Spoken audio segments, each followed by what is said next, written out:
In today's video, I want to respond to a comment that one of my viewers made on a recent video. He wrote, "As a beginning trader and someone who purchased a copy of your Taylor calculator, I would like to ask if you would show in your future videos how you actually traded. Where did you enter? What was your stop loss and where did you in fact exit?" I know this is after the fact, but I think it would help me find a way of using the Taylor range. It would also help if you showed both your winning and losing trades, and what mistakes did you make, if any. Well, Stefan, thank you so much for that comment. And as far as showing you my losing trades, well, I do make mistakes. Every trader makes mistakes. So let's go, and I'm going to answer your question in the rest of this video. And I think other viewers are going to get a lot out of this video as well.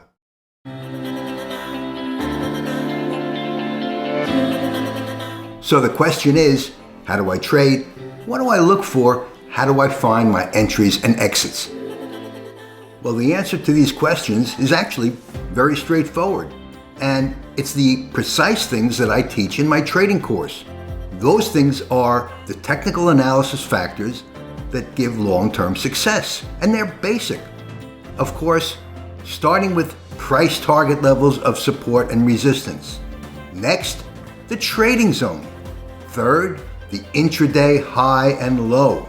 Very important to find the intraday high and low, or at least look for it. You can't always find it, but you always need to look for it.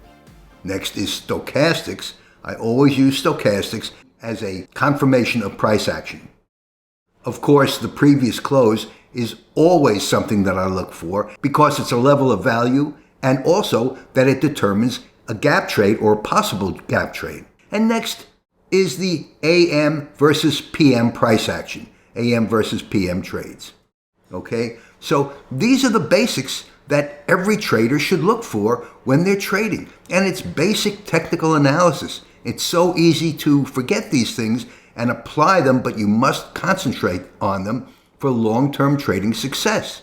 And then, of course, there are the 6 trade setups that I teach in my course: gap, support and resistance, time and price, trend, momentum, and candlestick, GST, TMC. So now let's look at Friday's chart and look at these principles and see how I try to apply them and suggest that you try to apply them as well. So first, there's support and resistance. Where can we find areas of support and resistance? And the reason we want to do that is because at areas of support and resistance is where prices generally turn, okay? So support and resistance. So support and resistance is, we can see one area of support here. We can see a sort of area of support here. We can see an area of resistance here. And we can confirm those areas of turning with the stochastics. Next is the trading zone, the Taylor calculated trading zone. Well, for Friday, the trading zone was 30 points, a 30-point range from support to resistance. Prices actually put in a 26, 27-point range, so close, but nevertheless, the trading zone purports to show us where prices are likely to trade for the day, and also the actual support and resistance numbers are target areas that the market tends to reach many days as well, just as we see it here, right over here, with the calculated resistance at 49.33. Prices obeyed that price point and went down from there. Next is the intraday high and low. Friends, if you can find the intraday high or low, it'll help you tremendously. And the reason is, particularly in conjunction with the trading zone, because finding the intraday high or low, particularly if it occurs within the first half hour to hour of the day, shows us where prices are likely to go. Now, right over here at just about 10 o'clock, prices reached a low of 49.12. Now, after 10 o'clock, what happened? Prices tested that low, didn't quite come down to it. So at this point, at 10:30, at actually 10:20, this could be assumed to be the intraday low and where prices wouldn't violate it. Okay, now we see what happened in the afternoon, but we don't know what's going to happen in the afternoon. And we'll get to that in a minute. But right over here, we could assume that this price, having been tested right over here, this might be an intraday low. Similarly, was this the intraday high? Maybe, we don't know, but this hasn't been tested. So if this is the intraday low, we can take a trade to the opposite side and figure prices are going to go in that direction. Okay, intraday high or low. Stochastics, as I said, is a indicator that can confirm price action. And so if you use many indicators, I only use the stochastics.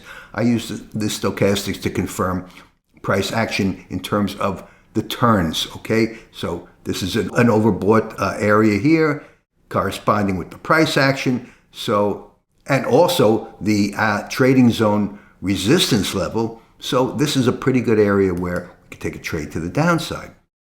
Next is the previous close, the gap right over here. I always put the previous close on your chart.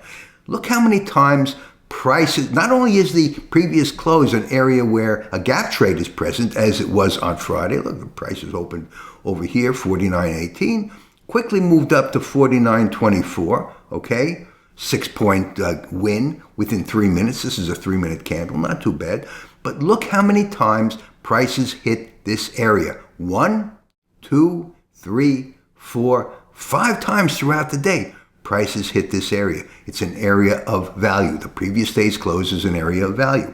Next is the AM versus PM trade. Remember I said we don't know if this is the intraday high? Well, look what happened. Look what happened. Or the intraday low? Look what happened.